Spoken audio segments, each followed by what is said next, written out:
Sí, acabo ya. El propio proyecto de ley establece que será el Ministerio, a través de una orden ministerial, que fije estas condiciones. Para poder establecer las especificaciones correspondientes se fijan 4 obligaciones. Uno, que el producto del proceso de valorización vaya a un destino determinado, tenga una utilidad determinada. 2, que exista un mercado para esta finalidad. 3, que cumpla las especificaciones propias de los materiales o las sustancias que va a sustituir. Y 4, pues que no genere impactos ambientales de mayor alcance. Acabo brevísimamente esta presentación haciendo una breve reflexión casi filosófica sobre cómo se debe contemplar las condiciones de sostenibilidad dentro del trinomio recurso, producto, residuo y, en definitiva, cómo se interrelacionan en este caso el ciclo de los residuos con el ciclo de la energía, con el ciclo de los materiales. Brevísimamente, si nosotros vamos por el campo y una manzana cae del manzano, nadie considera que esa manzana que ha caído en la naturaleza sea un residuo. Sin embargo, si en las 440 personas que nos decían al principio de la mañana que estaban aquí,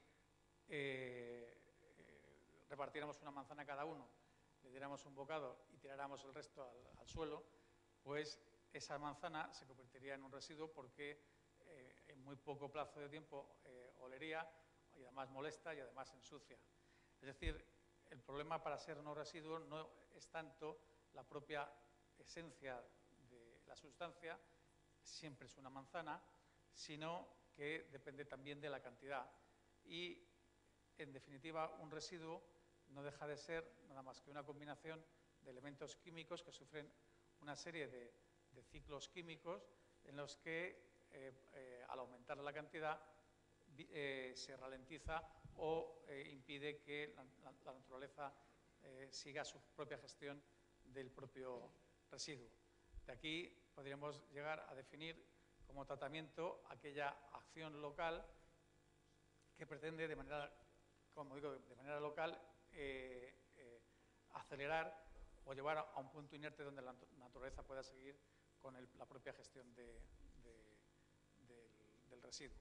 Acabo en 10 segundos diciendo que todo el mundo entiende cómo funciona el ciclo de los materiales, donde hay una entrada que son las materias primas y una salida que son los productos o las sustancias. En el ciclo de la energía pasa exactamente igual.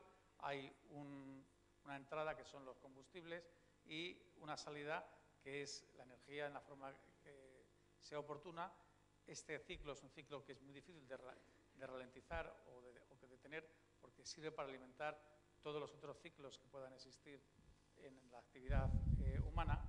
Y aquí está la relación, porque el propio ciclo de los residuos sirve como solución para combinar este ciclo de la energía y este ciclo de los materiales. Podemos utilizar residuos como materias primas que sustituyan a las propias dentro del ciclo de los materiales y otras como fuentes combustibles para poder mantener el ciclo de la energía como hacía antes. Y, en definitiva, esta es la pincelada de la implicación de la nueva directiva en relación con todas las operaciones de valorización y las consideraciones de agente valorizador que pueda tener cualquier operación de tratamiento. Muchas gracias.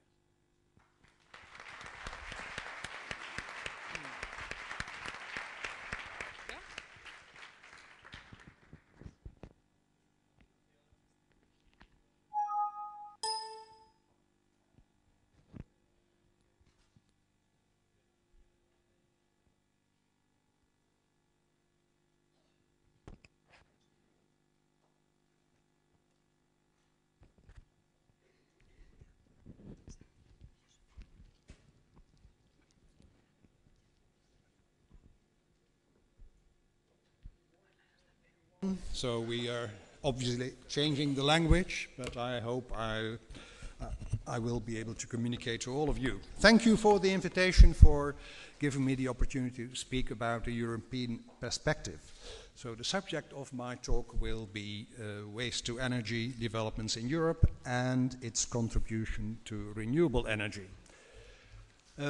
I do represent CWEP. CWEP is the Confederation of European Waste to Energy Plants. This is a lobbying organization representing the large majority of operations across Europe which are active in the thermal treatment of waste. And I'm glad to say that also Spain is represented through the organization EVESU, so we are speaking to our members here as well. Well, in our industry, we represent a major contribution to the supply of energy from waste, and I hope to be able to talk to you about that in some detail. Just a summary of a few major European directives, first of all. So we all know about the Waste Framework Directive, the new one which was introduced a few years ago, which says we've got a 5-stage hierarchy: prevention, reuse, recycling, and then recovery. And the thermal treatment of waste is now also at this level of recovery, provided it meets certain energy efficiency criteria, which already have been explained by the previous speaker. And at the bottom, we've got disposal, which is landfill. Well, to speak about landfill, landfill still plays a major role in certain parts of Europe. And we've got, of course, the Landfill Directive, and I assume that you are all familiar with that, so I will not spend a lot of time on that subject. Apart from saying that landfill is really a very poor way of getting rid of your waste, because especially poor landfills are a threat to the environment. They contaminate water and soil, cause methane emissions, which are a major source of greenhouse gases, and in addition to that, it represents a major waste of resources. And in an age where we are concerned about the environment and resources, we shouldn't do that.